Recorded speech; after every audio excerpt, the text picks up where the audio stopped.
Hello बच्चों, कैसे हाल चाल है बेटा। पढ़ाई वढ़ाई सब बढ़िया मस्त हो रही है बच्चों। तो बेटा हम लोग आज आ गए हैं यूनिफॉर्म कन्वर्जेंस के अगले वीडियो पर। देखो बेटा ध्यान दो, यूनिफॉर्म कन्वर्जेंस के अब तक मैं 14-15 वीडियोस अपलोड कर चुका हूँ। ये बिल्कुल मैंने डिटेल से टॉपिक पढ़ा दिया है, चाहे कोई भी एग्जाम हो अगर आप पढ़ लेंगे तो सारे सवाल निकल जाएंगे, कोई टेंशन नहीं। कहाँ सारे वीडियो हैं? ये सारे वीडियो हैं, इनको चाहिए सारे वीडियो अगर आपको एक साथ चाहिए तो हमारी एक प्लेलिस्ट है। प्लेलिस्ट का नाम है real analysis by HD mathematics. Type कर दीजिए क्या, real analysis by HD mathematics, searching पे टाइप कर दीजिए तो आपको ये पूरी प्लेलिस्ट मिल जाएगी। इस प्लेलिस्ट में स्टार्टिंग के जो वीडियो हैं बेटा वो सीक्वेंस के हैं, वो सीक्वेंस ऑफ नंबर था, वो सीक्वेंस ऑफ नंबर था। स्टार्टिंग के वीडियो सीक्वेंस ऑफ नंबर के हैं, फिर कुछ वीडियो रीमन इंटीग्रल के हैं। सीक्वेंस ऑफ नंबर पूरा कंप्लीट है, रीमन इंटीग्रल अभी कंप्लीट नहीं है, उसके वीडियो मैं अपलोड करूंगा। उसके बाद फिर मैंने शुरू किया था सीक्वेंस ऑफ फंक्शंस। ध्यान दीजिए, सबसे पहले हमने पढ़ा था सीक्वेंस ऑफ नंबर, फिर हम लोगों ने पढ़ा था सीक्वेंस ऑफ फंक्शंस। अब हम लोग पढ़ रहे हैं सीरीज ऑफ फंक्शंस। अभी हम लोगों को सीरीज ऑफ नंबर्स भी पढ़ना है। ये सब टर्म अलग अलग है, ध्यान रखना। 4 टर्म है, सीक्वेंस ऑफ नंबर जिसमें खाली नंबर होंगे, सीरीज ऑफ नंबर जिसमें खाली नंबर होंगे, सीक्वेंस ऑफ फंक्शन जिसमें एक्स भी होगा, और सीरीज ऑफ फंक्शन जिसमें एक्स भी होगा। और भी बेटा बहुत सारी प्लेलिस्ट में अपलोड कर रहा हूँ। ग्रुप थ्योरी है, मॉडर्न अलजेब्रा है, वेक्टर स्पेस है, टोपोलॉजी है, टेंसर है, डिफरेंशियल ज्योमेट्री है, कॉम्प्लेक्स एनालिसिस है। जो भी चाहिए आप टाइप करिए कि complex analysis by HD mathematics आ जाएगा, complex integration by HD mathematics आ जाएगा, Mobius transformation by HD mathematics आ जाएगा। जो भी चाहिए टाइप करिए, सब आएगा। चलिए बच्चों, हम लोगों ने देखो बेटा एक मेथड पढ़ा था किसके लिए, सीरीज ऑफ फंक्शंस के कन्वर्जेंट को चेक करने के लिए एक मेथड पढ़ा था। वो मेथड क्या था, पिछले वीडियो में जाके देखिए, मैंने समझाया था क्या था मेथड। कि अगर हम n टर्म का सम निकाल पाए, अगर हम सीरीज ऑफ फंक्शंस के n टर्म का सम निकाल पाए, तो उस n टर्म के सम का अगर हम कन्वर्जेंस देख लें तो वही कन्वर्जेंस सीरीज ऑफ फंक्शन का भी होता है ना। क्या करना है, n टर्म का सम चाहिए, तो n टर्म का सम जो है वो अपने आप में एक सीक्वेंस बन जाता है। देखो हम लोग एक क्वेश्चन और आज बढ़िया यहाँ पर करते हैं। क्वेश्चन देखो बच्चों, यहाँ पर ये है, ऐसे करके देखो सीरीज दी गई है, सिग्मा x की पावर n माइनस 1 x, ये हमको सीरीज दी गई है। क्या है, नीचे लिख दें, थोड़ा सा ऊपर चला गया, सिग्मा x की पावर n माइनस 1 x, ये हमको बच्चों सीरीज दी गई है। और इसमें हमें इस इंटरवल पर कन्वर्जेंस चेक करना है 0 और 1 पर। ठीक है बच्चों, तो ये हमारा सीरीज है। मैंने बताया था सीरीज को हमेशा ऐसे लिखते हैं, ये सीरीज का nth टर्म है। ठीक है, n की वैल्यू कुछ ना बताया जाए तो हमेशा 1 से इन्फिनिटी जाती है, अगर कुछ ना बताया जाए तो। कई बार ये लोग n की वैल्यू 0 से भी ले लेते हैं, अदरवाइज n की वैल्यू 1 से इन्फिनिटी जाती है। ठीक है, देखो समझो, अब हम कोशिश करें कि इसका हमें कन्वर्जेंस देखना है। क्या देखना है, कन्वर्जेंस, है ना। कन्वर्जेंस मैंने बताया था फंक्शंस के केस में, चाहे सीरीज ऑफ फंक्शन हो चाहे सीक्वेंस ऑफ फंक्शन हो, 2 प्रकार का कन्वर्जेंस होता है, यूनिफॉर्म कन्वर्जेंस और पॉइंट वाइज कन्वर्जेंस। तो दोनों ही हमको यहाँ पर देखना है। देखो सबसे पहले हम कोशिश करें कि क्या इसके n टर्म का सम निकलेगा। n टर्म के सम को क्या बोलते हैं, fnx। क्या बोलते हैं, fnx। तो कैसे करें, देखो इसके n टर्म का सम, ये हमारा nth टर्म है, इसी में n को 1 रखेंगे तो क्या मिलेगा, x की पावर 0 1 माइनस x, ये फर्स्ट टर्म हुआ। n को 2 रखें तो क्या मिलेगा, x 1 माइनस x, ये 2 रखते जाएं रखते जाएं रखते जाएं, लास्ट में यही आ जाएगा। तो ये हमने सबसे पहले सोचा कि हम इसके n टर्म का सम निकालते हैं, क्योंकि ये हमारा un है। un का मतलब ये हमारा क्या है, बोलो un का मतलब nth टर्म। nth टर्म में n को 1 रखा, 2 रखा, आपस में ऐड कर दिया, कहां तक, n टर्म्स तक। ये हमारा nth टर्म है। ठीक है, देखो ध्यान दो, सबसे पहले ये कोशिश करेंगे कि क्या इसके n टर्म का सम निकलता है। अगर निकलता है तो फिर हमारा ये मेथड काम करता है। हर सीरीज में n टर्म का सम नहीं निकल पाता, जहां नहीं निकल पाता वहां हम लोग आगे अभी और भी मेथड सीखेंगे, टेंशन मत पालिए, सब बताएंगे, बस पढ़ते रहिए। ठीक है, देखो ये क्या है, देखो ये भी एक जीपी है। जीपी समझते हो, कॉमन रेशो क्या है, बोलो x, ये पावर 0 तो 1 हो गया, x कॉमन रेशो क्या है, x। और जीपी में हमारे n टर्म्स हैं, तो जीपी का सम क्या होता है, a 1 माइनस आर की power n upon 1 minus r होता है। a का मतलब फर्स्ट टर्म, देखो ये है 1 माइनस एक्स, और 1 माइनस आर, आर क्या है, x की power n upon 1 minus r का मतलब क्या हो गया, x हो गया। ठीक है, ये हमारे देखो जीपी का यहाँ पर बच्चों सम आ गया। तो ये क्या आ गया, 1 माइनस एक्स की पावर n आ गया। तो देखो हमारा जो एफ एन एक्स है ये आ गया 1 माइनस एक्स की पावर n। तो बस अब हमें इसका कन्वर्जेंस चेक करना है। ये क्या है, इसको हम एक सीक्वेंस मान लें, बाकी सब भूल जाएं, बाकी क्या था सब भूल जाएं। जो n टर्म का सम आया हम मान लें ये अपने आप में एक सीक्वेंस है। इस सीक्वेंस का हमें कन्वर्जेंस चेक करना है। तो वैसे ही जैसे मैंने आपको पढ़ाया डिटेल से कि सीक्वेंस का कन्वर्जेंस, सारे वीडियो बेटा इसी प्लेलिस्ट में देखिए। सीक्वेंस का कन्वर्जेंस मैंने पढ़ाया क्या, आप शॉर्टकट से चेक कर सकते हैं। अब अगर आपका सब्जेक्टिव एग्जाम है तो शॉर्टकट नहीं लगाना, ऑब्जेक्टिव एग्जाम है तो शॉर्टकट मस्त लगाना, कोई टेंशन नहीं है। ठीक है, शॉर्टकट से चेक कर सकते हैं। सारा चीज़ें मैंने बताई, शॉर्टकट कब लगता है कब नहीं लगता, कई बार शॉर्टकट फेल भी होता है, सब मैंने बताया आपको है डिटेल से। देखो x की वैल्यू क्या है, ये है 0 1 के बीच में। देखो सबसे पहला काम क्या होगा, हम fx निकालेंगे। fx का मतलब क्या हुआ कि limit n tending to infinity fn x। देखो क्या होगा, अगर हम x को 0 रखेंगे तो वैल्यू क्या हो जाएगी, 1 हो जाएगी, क्योंकि जैसे आप x को रखोगे 0 तो ये f इसकी वैल्यू क्या हो जाएगी 1, और अगर आप 1 की लिमिट निकालोगे तो 1 ही रहेगा। अच्छा, अगर आप x को 1 रखोगे, इसमें 1 रखो तो क्या हुआ, 1 माइनस 1 0, तभी फंक्शन की वैल्यू 0 हो जाएगी। अगर आप x को रखोगे 0 और 1 के बीच में तो क्या होगा, ये पावर n है। कोई भी टर्म जो 0 1 के बीच में है पावर n है, और n कहाँ जा रहा है, इन्फिनिटी पर जा रहा है। तो ये टर्म 0 1 के बीच में है, पावर इन्फिनिटी, तो वैल्यू क्या होती है 0, मैंने बताया था। टर्म अगर 0 1 के बीच में है, पावर इन्फिनिटी, तो वैल्यू 0। तो इस केस में भी इसकी वैल्यू 0, तो खाली 1 बचेगा। अब देखो शॉर्टकट मेथड में मैंने आपको बताया था, क्लियर दिख रहा है x बराबर 1 प्रॉब्लम क्रिएटिंग पॉइंट है। x बराबर 1 पर ये यूनिफॉर्म कन्वर्जेंस नहीं होगा। हाँ, 0 के बारे में कुछ नहीं कह सकते क्योंकि 0 पर वैल्यू सेम है। तो 0 को आप चाहें तो अपने शॉर्टकट तरीकों से चेक कर लीजिए। ये सारे सवाल आपने शॉर्टकट तरीकों से बहुत डिटेल से किए हुए हैं, है ना। ये करना आप जानते हैं कैसे करना है, सारे पुराने वीडियोस देखिए, है ना। यूनिफॉर्म कन्वर्जेंस में अब तक मैं 14 या 15 पार्ट बना चुका हूँ, अपलोड कर चुका हूँ, वो सारे आप देख लीजिए। आपको सब कुछ अच्छे से मिलेगा, लेकिन बेटा पढ़ना पड़ेगा, समझना पड़ेगा। शॉर्टकट हमारे यहाँ जो है वो पढ़ाई में नहीं चलता, मेथड में तो शॉर्टकट चलता है, लेकिन पढ़ाई में कोई शॉर्टकट नहीं। तुम कहो सर आधे घंटे में समझा दीजिए, सब कुछ बता दीजिए, तो वो फिर याद ही करो फिर आप, है ना। आधे घंटे में जो लोग पढ़ाते हैं वो सिर्फ याद करते हैं बस, और याद करके भी वो अभी है कल भूल जाओगे। तो पढ़ाई से मजाक नहीं करो, डिटेल से पढ़ो, आपको सब कुछ मिलेगा। जो चीज़ें आप बाहर तलाश रहे हो वो सब आपको मैथ्स ही दे देगा, कहीं ज़रूरत नहीं अलग अलग इधर जाने की। अगर मैथ्स में नॉलेज है तो आपको टेंशन नहीं। इधर उधर बेरोजगार वही लोग बनते हैं जो मैथ्स में गेन नहीं करते, कुछ मैथ्स पढ़ते नहीं है, जबरदस्ती का बीएससी में कर लेते, फिर कहते हैं मैं एमएससी पास हूँ बेरोजगार हूँ। अरे यार तुम एमएससी पास हो बेरोजगार कैसे हो, गलती तुम्हारी है, मतलब तुमने एमएससी अच्छे से नहीं किया, तो अपनी पढ़ाई पे जाके ध्यान दो वापस। चलो खैर बातें होती रहेंगी। तो देखो ध्यान दो, 1 पर तो क्लियर है यूनिफॉर्म कन्वर्जेंट नहीं है, 0 पर नहीं कह सकते, शॉर्टकट तरीकों से चेक कर सकते हो। अब हम यहाँ पर शॉर्टकट तरीका नहीं लगा रहे हैं, वो आप जानते हो। अब हम लगाएंगे यहाँ पर अपना method, detailed method. Shortcut method आपने बहुत सवाल किए हैं, वो नहीं लगा रहा हूँ मैं, आप जानते हो कैसे करना है शॉर्टकट तरीकों से। अब हम लोग लगाएंगे डिटेल मेथड। देखो डिटेल मेथड में क्या हो रहा है, x की अलग अलग वैल्यू के लिए देखो आंसर अलग अलग है, तो फिर इसका मतलब ये हुआ कि यहाँ पर mn मेथड काम नहीं करेगा। जब x की अलग अलग वैल्यू के लिए fx की वैल्यू अलग अलग आ जाए तो फिर mn मेथड काम नहीं करता, समझे। देखो ये 0 है और ये दोनों 1 है, तो mn मेथड काम नहीं करेगा क्योंकि fx जो है वो अलग अलग है।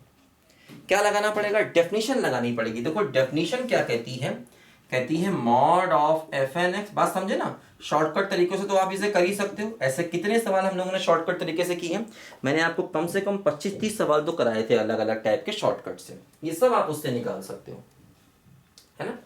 सारे क्वेश्चन आप शॉर्टकट तरीकों से निकाल सकते हो, ठीक है। आप करना उसको, क्योंकि इतनी प्रैक्टिस आपकी हो गई है, और ये सब मैंने कराई है, हर एक सवाल मैंने कराया हुआ है शॉर्टकट तरीके से, ठीक है।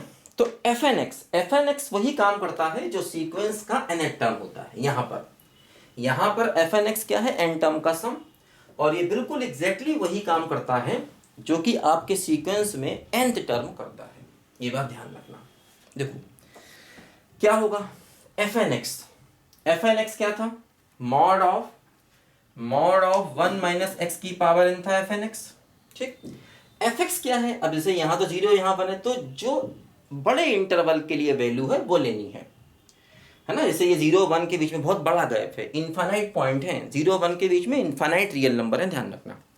तो 0 1 के बीच में जो भी पॉइंट्स हैं, तो इससे हमें यहाँ पर एफ एक्स को 1 लेना है, ऐसे लिया। अब देखो ये क्या हुआ, 1 से 1 cancel, mod of minus x की पावर n और लेस देन एप्सिलॉन। अब देखो ये माइनस है, तो मॉड के अंदर प्लस माइनस मैटर नहीं करता। बहुत बार मैंने समझाया कि मॉड ऑफ माइनस एक्स बराबर मॉड ऑफ एक्स लिख सकते हैं। तो मॉड ऑफ एक्स की power n less than epsilon. देखो x क्या है, x है 0 1 के बीच में जो इंटरवल दिया गया, और n क्या होता है, n होता है हमारा नेचुरल नंबर। तो इसका मतलब ये सब कुछ पॉजिटिव है, तो इसका मॉड हटा सकते हैं। जब सब कुछ पॉजिटिव होता है तो मॉड को हटा सकते हैं। x 0 1 के बीच में है, n है नेचुरल नंबर, तो ये x की पावर n जो है पूरा पॉजिटिव है, तो हम पॉजिटिव का मॉड हटा सकते हैं। अब यहाँ से n निकालना है, तो क्या करें, देखो लॉग अप्लाई करें। n निकलेगा कैसे, क्योंकि n पावर में है, तो लॉग अप्लाई करें। अब देखो लॉग अप्लाई किया, अब देखो लॉग में क्या है, ये बेस 1 से बड़ा है। जब बेस 1 से बड़ा होता है तो इनइक्वेशन चेंज नहीं होती है, ध्यान रखना। अगर यही बेस 1 से छोटा होता तो लॉग लगाते ही इनइक्वालिटी चेंज करनी पड़ जाती है ना। देखो ये n आगे आ जाएगा।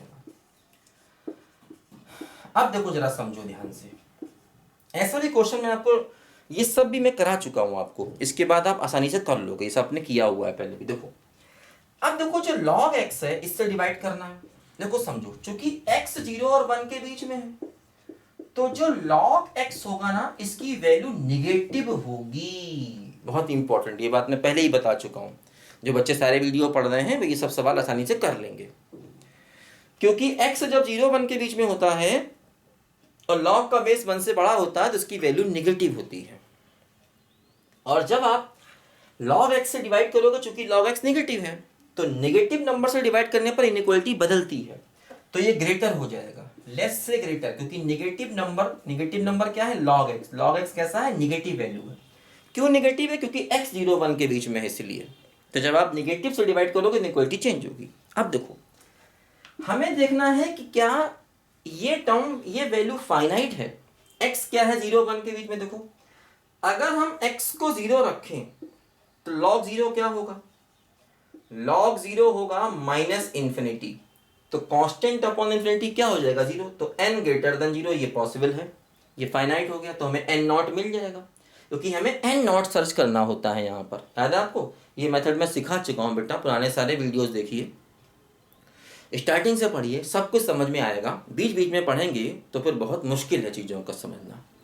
ठीक है, सारे पढ़िए, स्टार्टिंग से पढ़िए, यूनिफॉर्म कन्वर्जेंस के फर्स्ट वीडियो से पढ़िए, सब कुछ आपको समझ में आएगा।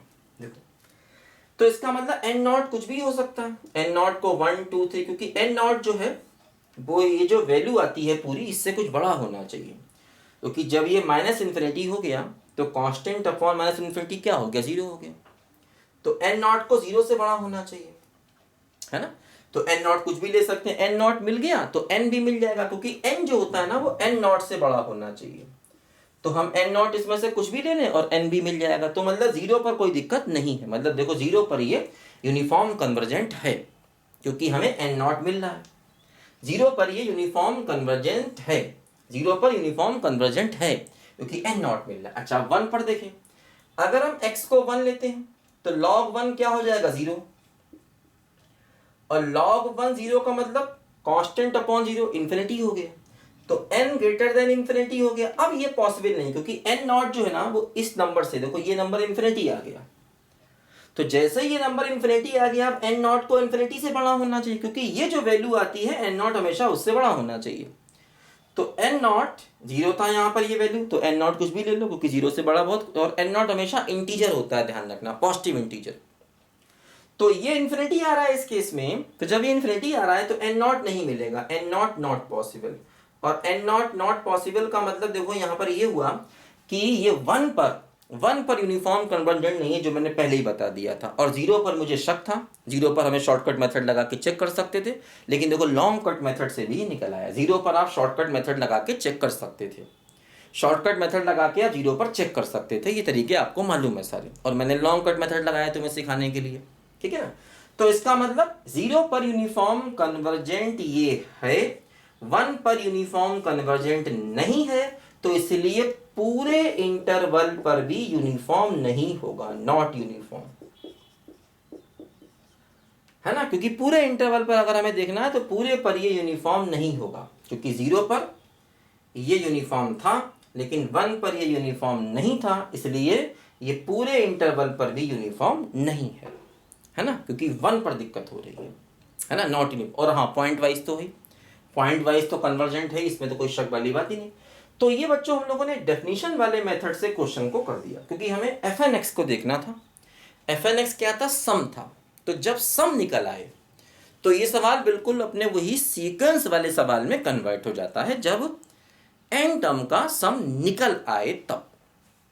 अब अगर एन टर्म का सम ना निकले तो भी तरीके अपने पास हैं, सब बताएंगे, परेशान मत हो। अच्छा, तो आगे बढ़ते हैं बच्चों, और देखो कुछ और बढ़िया बढ़िया मस्त क्वेश्चन करते हैं। वन पर यूनिफॉर्म कन्वर्जेंट नहीं है लेकिन जीरो पर यूनिफॉर्म कन्वर्जेंट है, इसीलिए वन पर नहीं, इसलिए पूरे इंटरवल पर भी यूनिफॉर्म कन्वर्जेंट ये नहीं है। ठीक है, चलो आगे बढ़ते हैं।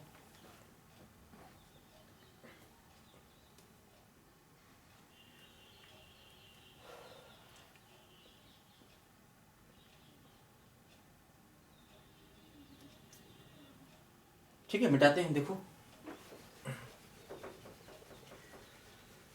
ये कोटेदार लहंगा निकलूं जब डाल के, ये गोटेदार लहंगा निकलूं जब डाल के, छुरियां चल जाए, छुरियां चल जाए मेरी मतवाली। तुम लोग सोच रहे हो कि सर कौन कौन से गाने गाते रहते हैं यार। अरे यार, ये बड़ा फेमस गाना है धर्म कांटा पिक्चर का, तुम लोगों ने शायद ना देखी हो धर्म कांटा पिक्चर।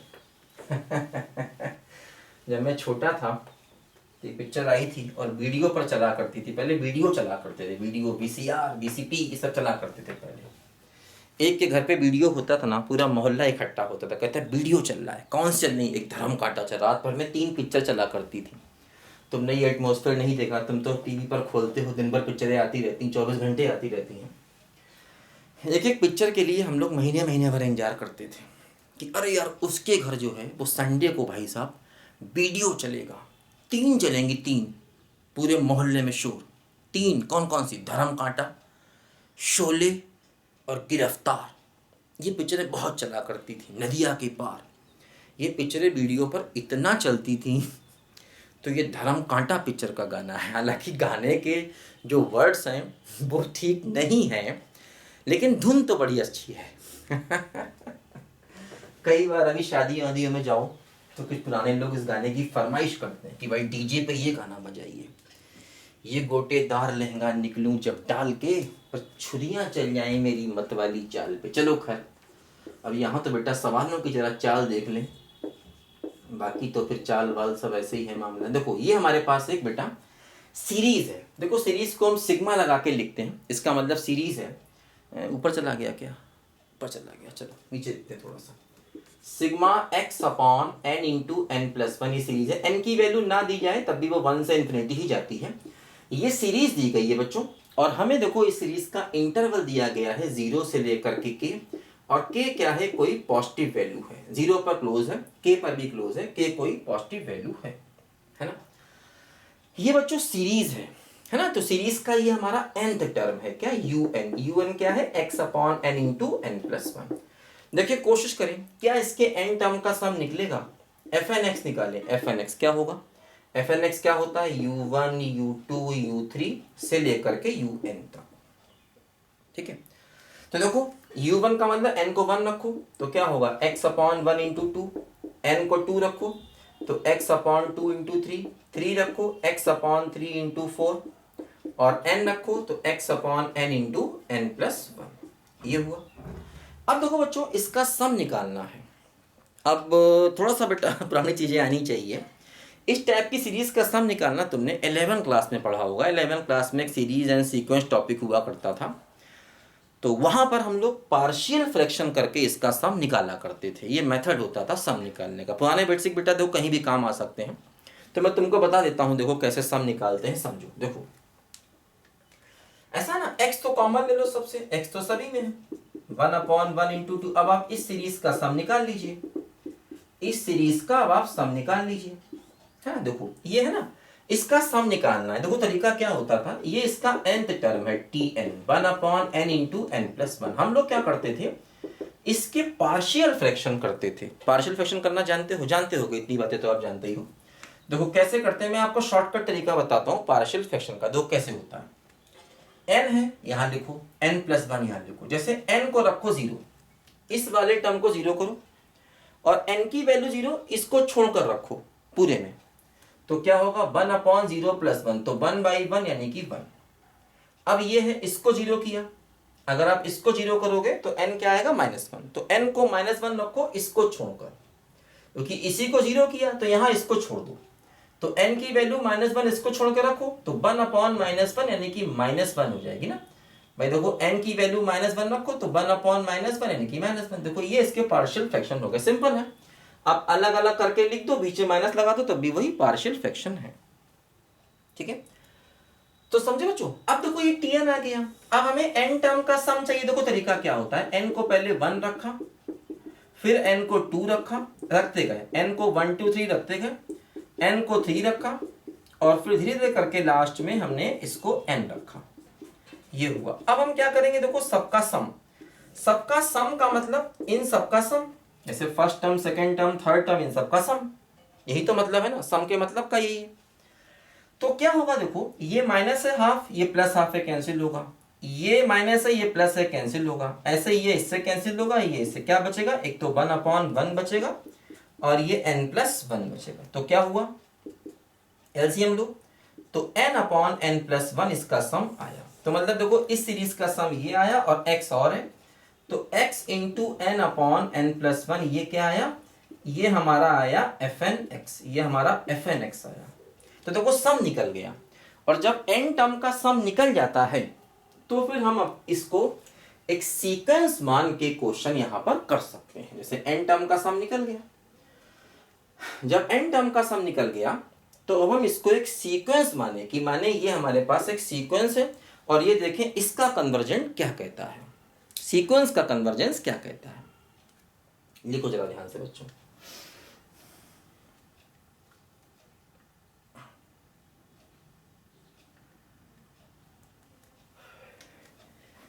एक डाल पर तोता बोले, एक डाल पर मैना, दूर दूर बैठे हैं दोनों प्यार तो फिर भी है ना, बोलो है ना, है ना, है ना। हो एक डाल पर तोता बोले, एक डाल पर मैना, दूर दूर बैठे हैं दोनों प्यार तो फिर भी है ना, बोलो है ना, है ना, है ना। देखो ध्यान दो। अब बच्चों सबसे पहले हम fx निकालेंगे। fx क्या है, ये है limit n tending to infinity fnx। देखो निकालते हैं। x क्या है, 0 से k तक है, k पॉजिटिव है, तो अगर हम x को रखते हैं 0, तो इसकी वैल्यू पूरे की 0 हो जाएगी। लेकिन अगर हम x को 0 से k तक लें, तो अब देखो ये 0 नहीं होगा, कुछ और होगा। लेकिन इसकी तो चाहिए है लिमिट, तो जब हम लिमिट निकालेंगे इन्फिनिटी पर इसकी, है ना, इस टर्म की xn/n+1 की, क्योंकि x 0 हुआ तो ये वैल्यू 0 हो गई, और 0 की लिमिट क्या हो गई, 0, है ना। लेकिन अगर x 0 नहीं हुआ तो देखो ये क्या बनेगा, इन्फिनिटी बाय इन्फिनिटी केस बनेगा। तो हम इसको क्या करें, देखो n से ही डिवाइड कर दें, तो x/1 + 1/n, n से डिवाइड कर दिया, क्योंकि जब इन्फिनिटी बाय इन्फिनिटी केस बनता है तो सबसे बड़ी पावर जो होती है n की, उससे डिवाइड कर देते हैं, ठीक है। अब n को रखो इन्फिनिटी, तो x/1 + 0 मतलब x, देखो ये वैल्यू x आ गई। देखो ध्यान दो, जो हमारा fx आया, देखो उसमें x आ रहा है, और जब fx में x का टर्म आ जाए तो फिर शॉर्टकट नहीं चलता। मैंने बताया था पहले भी आपको, इसमें शॉर्टकट आप नहीं लगा सकते क्योंकि यहाँ पर दिक्कत क्या है, हर पॉइंट पर वैल्यू अलग अलग है। x को 1 लोगे वैल्यू अलग, 2 लोगे तो वैल्यू अलग, 3 लोगे तो वैल्यू, जब हर पॉइंट पर वैल्यू अलग है तो क्या हर पॉइंट पर नॉन यूनिफॉर्म कन्वर्जेंट है? ऐसा तो नहीं है। तो इसमें जब x आ जाए तो शॉर्टकट मेथड नहीं चलेगा, ध्यान रखना, है ना। ये हमारा fn(x) था, तो fn(x) अपने आप में एक सीक्वेंस था, fn(x) अपने आप में एक सीक्वेंस था। तो सीक्वेंस का जब आपने fx निकाला तो उसमें x आ गया, तो फिर शॉर्टकट मेथड नहीं चलता। ठीक है, देखो अब क्या होगा बच्चों, यहाँ पर जरा समझो बेटा ध्यान से। देखो ये देखो कि क्या fx सेम है। देखो जैसे जो fx है, अगर मैं इसको x लिख दूं और x की वैल्यू 0 से k तक लिख लूं तो बात बराबर है, क्योंकि देखो x को 0 रखोगे तो 0 हो जाएगा। मतलब इस पूरे इंटरवल के लिए जो fx है वो x के बराबर है, मतलब fx सेम है इस पूरे इंटरवल के लिए। जरा ये बात समझो, क्योंकि x को 0 रखोगे तो ये वैल्यू 0 हो जाएगी, और अगर x 0 नहीं है तो फिर x रहेगा। तो इसका मतलब यहां पर हम लोग अपना वो mn मेथड लगा सकते हैं। जो mn मेथड है वो हम लोग यहां पर लगा सकते हैं, क्योंकि fx यहां पर सेम है पूरे इंटरवल के लिए। देखो क्या होता है mn मेथड, ये निकालते हैं mod of fn(x) minus fx, और इसका सुप्रीमम निकालना पड़ता है ना, इस पूरे टर्म का सुप्रीमम निकालना होता है, वो होता है हमारा mn। ठीक है, तो mn क्या होता है, इस पूरे का हमें सुप्रीमम चाहिए होता है ना। इसका जब हम सुप्रीमम निकालते हैं मॉड ऑफ दिस का, तो वही हमारा mn होता है, mn। ठीक है, तो हमें इसका पूरे का सुप्रीमम चाहिए। सब मैंने सिखाया हुआ बेटा आपको अच्छे से, ये सब आप बहुत बहुत बार सीख चुके हो बेटा, है ना। तो mn क्या है, mn है supremum of mod fn(x) minus fx। देखो क्या होगा, पहले इसकी वैल्यू निकाल लीजिए, fn(x) माइनस fx की वैल्यू निकाल लीजिए। fn(x) क्या है, ये है x into n upon n plus 1, और fx क्या है, x है। ठीक है, fn(x) है और ये x है। अब एलसीएम लो, तो क्या हुआ, mod of xn minus xn और minus x upon n plus 1, ये कैंसिल हुआ, तो mod of minus x upon n plus 1, और मॉड के अंदर प्लस माइनस मैटर नहीं करता, तो आप इसे खाली x अपॉन n प्लस 1 लिख सकते हो, है ना। मॉड के साथ में लिख लो, क्योंकि मॉड के अंदर प्लस माइनस मैटर नहीं करता। मैंने बताया मॉड ऑफ माइनस x बराबर मॉड ऑफ x, कोई टेंशन नहीं, लिख सकते हो। और देखो x क्या है, x है देखो पॉजिटिव, क्योंकि 0 से k तक है x पॉजिटिव है, और n भी पॉजिटिव है, तो इसका भी मॉड हटा सकते हो क्योंकि सब कुछ पॉजिटिव है। अंदर की पूरी वैल्यू ऑलवेज पॉजिटिव है, और ऑलवेज पॉजिटिव है तो आप मॉड को हटा सकते हो हमेशा। तो ये हमारी इसकी वैल्यू आई, इस टर्म की देखो ये वैल्यू आई, इसका निकालना है सुप्रीमम। अब जो हमारा mn होगा वो क्या होगा, इस टर्म का सुप्रीमम, तो ये होगा supremum of x upon n plus 1, क्योंकि ये टर्म जो था, ये टर्म इसकी वैल्यू ही आई और इसी का चाहिए सुप्रीमम। और देखो इंटरवल क्या है, इंटरवल हमारा है 0 से लेकर के k तक, तो हमें इस टर्म का सुप्रीमम चाहिए। इंटरवल क्या है, इंटरवल है देखो 0 से लेकर के k तक। देखो अब आपको इस टर्म का सुप्रीमम चाहिए, ये टर्म देखो ये है y बराबर x अपॉन n प्लस 1, और ये इंटरवल है 0 से k। देखो कैसे निकालेंगे, इसका डिफरेंशिएशन करो रिस्पेक्ट टू x, तो जैसे ही आप इसका डिफरेंशिएशन करोगे ये 1 अपॉन n प्लस 1 आ जाएगा, x का 1 हो जाएगा। ठीक, अब देखो ये वैल्यू जो आई वो कैसी है, पॉजिटिव है, जो वैल्यू आई वो कैसी है, पॉजिटिव है, क्योंकि x का डिफरेंशिएशन 1 हो गया और n तो पॉजिटिव होता ही है। तो इसका मतलब ये जो हमारा रिजल्ट आया, ये फंक्शन जो है, ये फंक्शन ऑलवेज इंक्रीजिंग है। ये जो फंक्शन है ये फंक्शन इंक्रीजिंग है, कहां पर, इस पूरे इंटरवल में ये फंक्शन इंक्रीजिंग है, ये फंक्शन इस पूरे इंटरवल में इंक्रीजिंग है। बात समझे, क्योंकि देखो ऑलवेज पॉजिटिव है, x पर डिपेंड ही नहीं कर रहा, dy dx x पर डिपेंड ही नहीं कर रहा, ऑलवेज पॉजिटिव है, तो इसलिए इंक्रीजिंग। अब देखो अगर हम इसका एक रफ ग्राफ देखें तो इसमें क्या होगा, x को 0 लोगे तो y 0 होगा, क्योंकि 0 से k तक जाना है, तो x को 0 लिया तो y 0, और जब आप x को k लोगे तो y क्या होगा, k अपॉन n प्लस 1, तो y क्या हो गया, ये y की देखो वैल्यू हो गई क्या, k अपॉन n+1। तो देखो ये फंक्शन कुछ इंक्रीजिंग हो गया ऐसे करके, 0 से k तक लगातार इंक्रीज कर रहा। तो इसका मतलब इस फंक्शन की जो मैक्सिमम वैल्यू है वो k पर है। k पर क्या हो गई, k अपॉन n+1, और यही हमारा क्या हो गया, सुप्रीमम हो गया, यही हमारा mn हो गया, mn।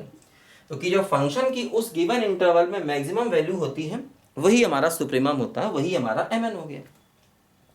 अब देखो mn आ गया, फिर अगला स्टेप क्या होता है कि mn की लिमिट निकालेंगे कहां पर, इंफिनिटी पर।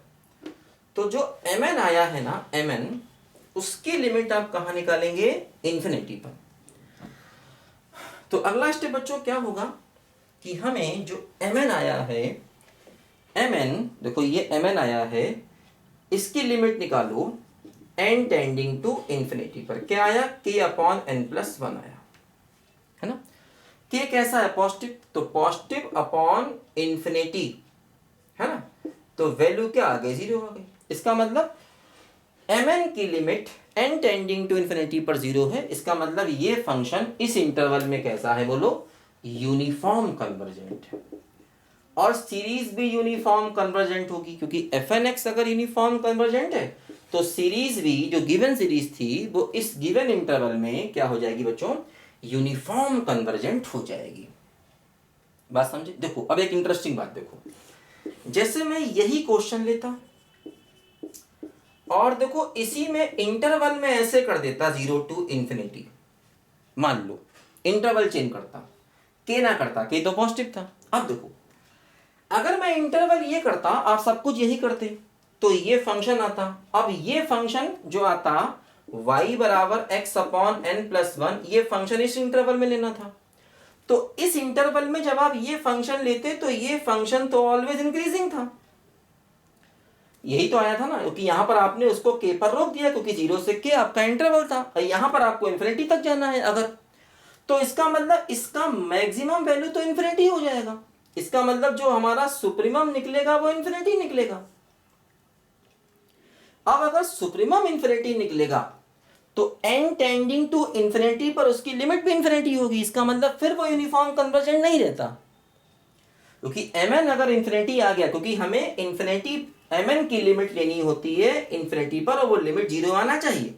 अगर लिमिट 0 आती है तब वो होता है यूनिफॉर्म कन्वर्जेंट, 0 के अलावा कुछ भी आती है तो यूनिफॉर्म कन्वर्जेंट नहीं होता है ना। तो यहां पर mn की लिमिट 0 आ गई, इसका मतलब ये इस इंटरवल में यूनिफॉर्म कन्वर्जेंट हो गया।